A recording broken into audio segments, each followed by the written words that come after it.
Jeannot chargeait la charrette le vendredi soir, attelait autour de minuit et prenait la route au pas de son cheval, la Whig, le plus sage animal qui ait jamais habité une écurie. Il passait par 3 carrefours qui avaient nom l'enfer, un coup d'eau de vie pour tuer le ver, le purgatoire, une rasade de cidre pour détendre la chair, et le paradis, une croûte pour nourrir le cœur. Avant d'arriver en ville de Quimper, juste au moment où l'aube allumait la première vitre des vieilles halles. Or, une fois que la nuit était aussi obscure que le fond d'un sac, Jean Follet roulait joliment vers le paradis et l'odeur de ses carottes faisait se lever en lui des rêves angéliques. Un coup de sifflet strident le fit trembler de toute sa peau. C'étaient les gars aux brandebourgs blancs qui vont de part d'eux, les archers. Pourquoi n'avez-vous pas de lanterne sur votre charrette? Cria le chef de sa plus rude voix. Une lanterne?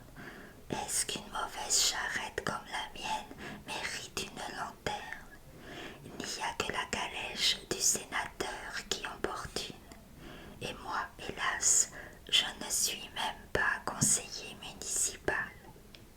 La loi dit qu'il faut avoir une lanterne sur toute charrette qui roule de nuit.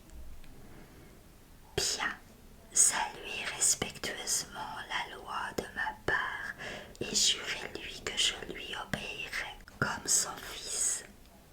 Et Jean Follet, pensif, traversa le carrefour du paradis sans casser la moindre croûte. La loi lui nouait l'estomac. Le vendredi suivant, il avait retrouvé son appétit quand il se présenta avec sa jarretée de carottes rouges devant le carrefour du purgatoire par une nuit plus sombre que le péché mortel. Il cherchait déjà la bouteille de cidre pour enjouer du clairon quand il fut devancé par une autre musique moins agréable, le sifflet de la loi. Les 2 bicornes bordées d'argent luisaient vaguement devant lui sur 2 visages lunaires. « C'est encore vous !» hurla le chef à la voix rude. « Pourtant vous m'aviez promis de mettre une lanterne sur votre charrette. Quand on n'est pas homme de parole avec la loi, il faut ouvrir sa bourse ou aller au trou. » « Je suis homme de parole, avec ou sans la loi, » répondit noblement Jean Follet. « La lanterne est là. Elle m'a coûté 17 réaux et 3 sous. Tâtez devant la roue gauche et vous la trouverez. » « Elle est bien là, » dit l'archer. « Mais à quoi sert-elle puisqu'il n'y a pas de bougie dedans? Pourquoi ne l'avez-vous pas dit plus tôt, brigadier? Maintenant que je sais que la loi désire une bougie, je ne manquerai pas d'en acheter une au plus vite. » Et Jean donna du fouet sur son cheval la Whig, pendant que les pandores fondaient dans la nuit avec un sourire de pitié. Mais la bouteille de cidre demeura pleine. Ils avaient emporté la soif du marchand de carottes. Encore une semaine, et le coup de sifflet surprit Jean Follet au milieu du carrefour de l'enfer, juste quand il éprouvait le besoin d'une goutte d'eau de vie pour réveiller ses humeurs. La voix du brigadier claqua dans la nuit, hargneuse comme un pot sans fond qui a conscience de ne servir à rien. « Jean Follet, je vous ai donné 2 avertissements. Cette fois, il n'y aura pas de pardon. » « Et qui a-t-il à pardonner? Dit l'autre. J'ai la lanterne et la bougie selon la loi. Et pourquoi n'allumez-vous pas? Pourquoi n'avez-vous pas parlé de lumière plus tôt au lieu de chercher des détours avec lanterne et bougie? Et d'ailleurs, mon cheval est aveugle.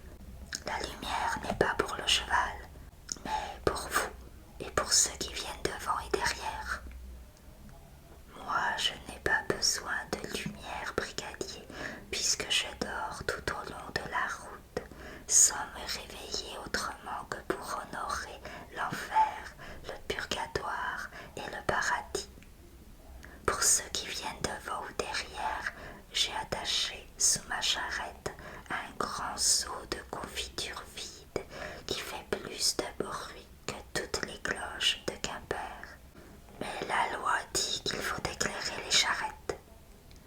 Si la loi le dit, alors... Et Jeannot épargna sa goutte d'eau-de-vie en pensant à toutes les dépenses qui l'attendaient, pauvre diable, à cause de cette loi qui l'obligeait à éclairer sa charrette comme une église ambulante. Ce jour-là, ayant vendu ses carottes rouges, notre homme prit le chemin du retour à midi sous un soleil resplendissant. Il avait la conscience parfaitement tranquille, car il avait allumé la bougie dans sa lanterne. En sortant de la ville, il rencontra les deux archers à cheval, et ceux-ci, voyez donc, éclatèrent de rire et se frappèrent le front du poing au risque de faire tomber leur chapeau bordé d'argent. Depuis, l'honnête Jean Follet n'accorda plus aucun respect à la loi.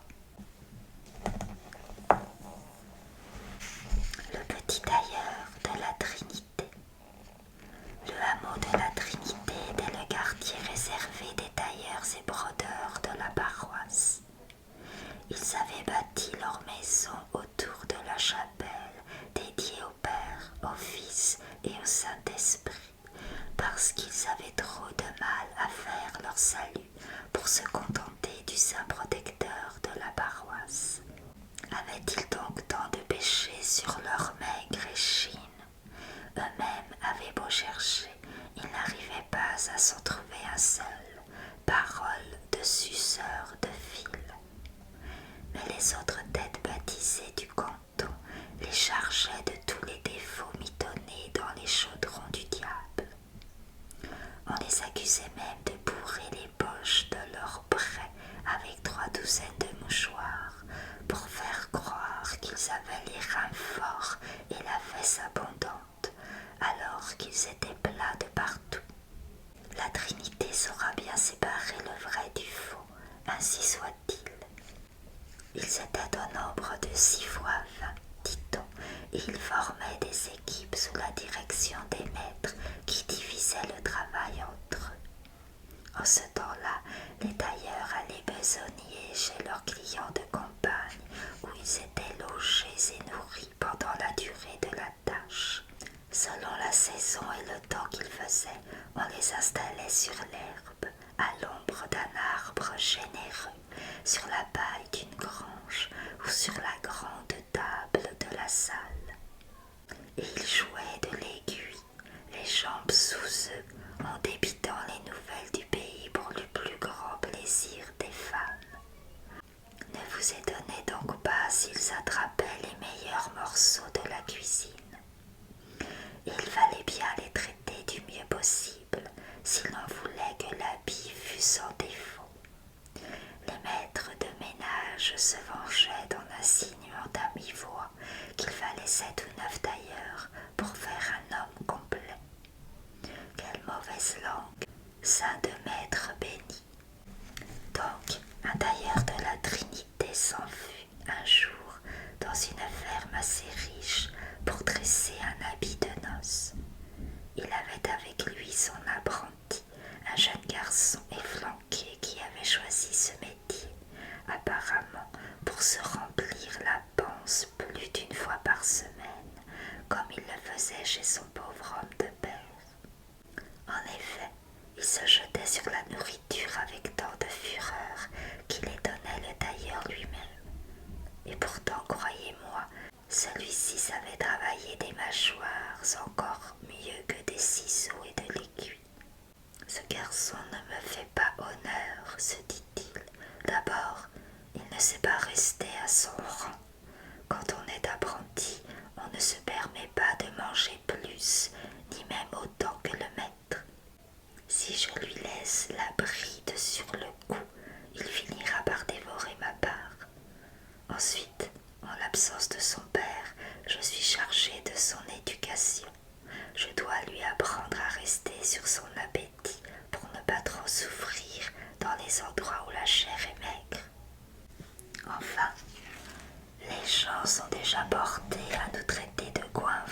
vous autres d'ailleurs, ce qui est un mensonge vif à déraciner au plus vite. Je vais lui faire la leçon. Il appela son apprenti vorace. Écoutez-moi, et hanté que vous êtes, je vous défends de sauter sur la nourriture comme un goéland de mer. Vous faites rougir les 3 personnes de la Trinité, et, quand vous vous êtes chargé le sac jusqu'au nœud de la gorge, la sueur vous monte dans les doigts et vous tachez mon fil. Vous finirez par me faire rougir moi aussi. Alors voilà, chaque fois que vous serez à table, vous ne me quitterez pas des yeux. Vous porterez les morceaux lentement à votre bouche comme je ferai. Et quand je vous toucherai du pied sous la table, vous cesserez de manger, entendez-vous? Vous en aurez avalé suffisamment pour votre âge et le travail que vous faites. Le pauvre apprenti promit d'obéir au pied. Il avait grand peur de retourner chez son père, où le carême faisait rage toute l'année. Le soir même, la patronne prépara une marmitée de bouillie pour son monde. Elle fit un trou dedans avec le bâton qui avait servi à tourner la pâte, et dans ce trou, elle mit un gros morceau de beurre à fondre. La marmite fut portée sur la table. Il n'y avait pas d'assiette. Chacun plongeait sa cuillère dans la bouillie de son côté, la passait dans le beurre quand elle était pleine, l'avalait et recommençait sans manière. Tel était notre usage. Or, à peine avait-il logé la 3e cuillerée que l'apprenti sentit qu'on lui touchait la jambe sous la table.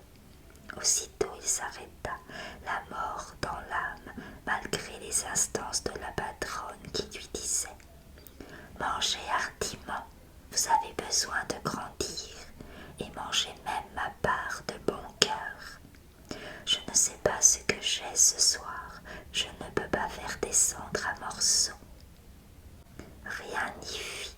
Le garçon mit sa cuillère de bois dans sa poche, et tout le monde alla se coucher. Il y avait 4 lits clos dans la salle qui était très longue. On avait donné celui du fond aux 2 tailleurs. Quand ils furent étendus sur la paillasse, le maître dit à l'apprenti « Pourquoi n'avez-vous pas mangé ce soir? Vous êtes malade aussi. »« Non, mais vous m'avez touché la jambe, homme sans pitié. Moi, jamais de la vie, c'est sans doute le chien. » Hélas, dit l'apprenti, chat ou chien, je meurs de faim. N'entendez-vous pas mes entrailles qui chantent? Levez-vous, mon fils, et allez tout doucement vers la cheminée. La marmite est sur la pierre du foyer. Il est resté un bon morceau de bouillie dedans. Mangez-le et revenez sans bruit. C'est bien, mais comment ferais-je pour traverser la maison dans le noir sans réveiller personne? Très facile, prenez cette bobine de fil. Je tiens le bout du fil dans ma main. Vous déroulerez la bobine en avançant prudemment vers la marmite. Pour revenir, vous déroulerez la bobine en avançant prudemment vers la marmite. Pour revenir, vous rembobinerez. Merci, maître. Un merci ne suffit pas.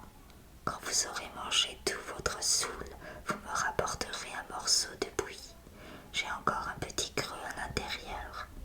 Je le ferai, dit l'apprenti, s'il en reste. Le voilà qui se hasarde entre les meubles et les lits remplis de dormeurs, débobinant son fil. Il atteint le foyer, trouve la marmite, se remplit le ventre de bouillie jusqu'aux dents du fond. Mais il ne peut tout manger, malgré le grand désir qu'il en a. Il prend le reste dans une main pour le rapporter à son maître et se met en devoir de rebobiner le fil. Mais ce fil s'était accroché au banc du lit clos, où étaient couchés le maître du logis et sa femme. L'apprenti, quand il heurta ce banc du genou, se figura qu'il était revenu à son propre lit. Il ouvrit les portes et voulut entrer. À ce moment, la maîtresse fit un long soupir. garçon, croyant entendre souffler le tailleur, appliqua la poignée de bouillie sur la bouche ouverte de la dormeuse en disant à voix basse: Ce n'est pas la peine de souffler, elle n'est pas trop chaude. La maîtresse s'étrangla, rejeta la bouillie sur le drap et se mit à crier.